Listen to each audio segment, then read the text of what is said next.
अस्सलाम वालेकुम guys, welcome back to my channel. इस वीडियो में हम डिस्कस करेंगे मोस्ट इंपॉर्टेंट अरामको की इंटरव्यू क्वेश्चन। ये इंटरव्यू क्वेश्चन क्यूसी इंजीनियर या क्यूसी इंस्पेक्टर के लिए है। Most important interview question. ये इंटरव्यू क्वेश्चन मैं जितने भी डिस्कस करता हूँ अरामको बेस्ड प्रोजेक्ट के लिए as a QC engineer QC inspector के लिए है। ये बैचिंग प्लांट क्यूसी इंस्पेक्टर, और यही क्वेश्चन आपको सीबीटी टेस्ट के अंदर भी आ सकते हैं। ठीक है, स्टार्ट करते हैं अपने आज की इस वीडियो को। क्वेश्चन नंबर 1 है हमारे पास, what is FC represent. FC से हमारे पास क्या बनता है? FC is the specified compressive strength. हमारे पास एफसी जब भी होते हैं वो हमारे पास कंप्रेसिव स्ट्रेंथ को रिप्रेजेंट करता है। ठीक है, वो कंप्रेसिव स्ट्रेंथ आपकी स्टील की भी हो सकती है और आपकी कंक्रीट की भी आ सकती है। ठीक है, क्वेश्चन नंबर 2 है हमारे पास, what are the test to be conducted on fresh concrete before dispatching. इसका मतलब है कि जब भी हम कंक्रीटिंग करते हैं, फ्रेश कंक्रीट करते हैं, हमारे पास कौन से टेस्ट हमने परफॉर्म करने होते हैं। ठीक है, सबसे पहले हमारे पास जो मोस्ट इंपोर्टेंट टेस्ट है स्लम्प, हम इसका मालूम करते हैं। टेम्परेचर टेस्ट है हमारे पास, टेम्परेचर चेक करते हैं। एयर कंटेंट इसके अंदर चेक करते हैं और हम सिलेंडर को फिल करते हैं, यानी कंप्रेसिव स्ट्रेंथ के लिए हम चेक करने के लिए सिलेंडर फिल करते हैं। ये हमारे पास मोस्ट इंपोर्टेंट 4 टेस्ट है जो हम कंक्रीट को पोरिंग से पहले ही इन टेस्ट को परफॉर्म करते हैं। ठीक है, क्वेश्चन नंबर 3 हमारे पास, what are the test to be conducted on the concrete aggregate. इसका मतलब है कि हमारे पास कंक्रीट के ऊपर कौन से टेस्ट हम परफॉर्म करते हैं। सबसे पहले हमारे पास है sieve analysis, absorption, moisture content, Los Angeles. L A का मतलब है लॉस एंजल्स। साउंडनेस हम मालूम करते हैं। स्पेसिफिक ग्रेविटी हम फाइंड करते हैं। क्ले लम्प हम एग्रीगेट के अंदर चेक करते हैं। ASSI, ACCI एंड फ्लेकिनेस इंडेक्स, यानी हमारे पास एलोंगेशन जो होती है वो मालूम करते हैं, यानी हमारे पास किस टाइप ऑफ मटेरियल हमारे एग्रीगेट के अंदर है, कौन से उसके साइज है, वो हम फ्लेकिनेस एंड एलोंगेशन से ही मालूम करते हैं। ठीक है, क्वेश्चन नंबर 4 है हमारे पास, व्हाट इज एसएसडी। एसएसडी से क्या बनता है? Saturated surface dried. ये हमारे पास एसएसडी का शॉर्ट फॉर्म है। क्वेश्चन नंबर 4 है हमारे पास, what are the limit of the pH and TDS of mixing water.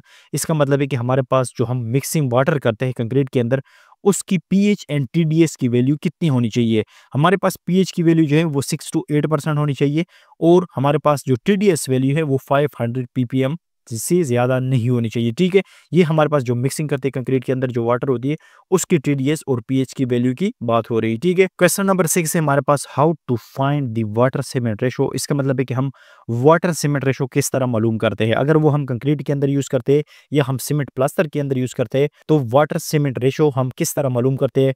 Water divided by cement, यानी हमारे पास वाटर कितने परसेंट हमने यूज किए हैं और सीमेंट हमारे पास कितना केजी यूज हुए हैं, इसको जब हम डिवाइड करेंगे तो हमारे पास रेशो में वैल्यू आ जाती है। ठीक है, क्वेश्चन नंबर 7 है मेरे पास, what happen when water cement ratio increase. अगर हमारे पास कंक्रीट के अंदर या सीमेंट के अंदर, या एग्जांपल हम सीमेंट प्लास्टर करते हैं उसके अंदर हमारे पास जो वाटर सीमेंट रेशो है वो ज्यादा हो गई, तो इससे क्या होगा?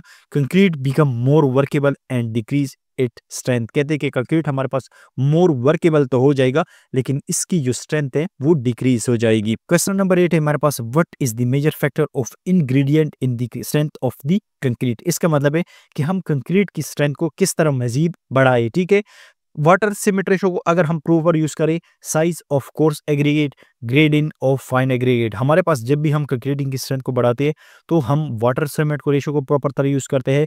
साइज ऑफ कोर्स एग्रीगेट हमारे पास जो होता है वो आपकी सही होनी चाहिए, और ग्रेडेशन ऑफ फाइन एग्रीगेट जो होती है वो आपकी प्रॉपर होनी चाहिए, तो इससे हम कंक्रीट की स्ट्रेंथ को मजीद बढ़ा सकते हैं।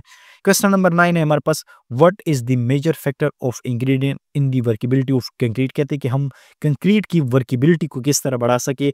Ratio of course and fine aggregate. अगर हमारी कोर्स एग्रीगेट और फाइन एग्रीगेट की रेशो जो है प्रॉपर तरीके से डिफाइन हुई है तो हमारी कंक्रीट की वर्केबिलिटी जो होती है वो इंक्रीज रहती है, इससे यानी ज़्यादा ही स्ट्रेंथ देती है हमें। नेक्स्ट हमारे पास है, what are the dimension of cylinder. हम जो सिलेंडर की फिल करते हैं कंप्रेसिव स्ट्रेंथ के लिए उसकी डायमेंशन कितनी होनी चाहिए? हमारे पास 150 mm dia x 300 mm height. इसका मतलब है कि जो हम सिलेंडर फिल करते हैं इसका जो डाया होता है हमारे पास वो 150 mm डाया इसका होता है, यानी बेस जो होती है वो हमारे पास 150 mm होती है, और इसकी हाइट जो होती है हमारे पास 300 mm इसकी हाइट होती है। ठीक है, तो ये इंपॉर्टेंट क्वेश्चन थी हमारे पास बैचिंग प्लांट क्यूसी के लिए या क्यूसी इंजीनियर के लिए, क्यूसी इंस्पेक्टर के लिए।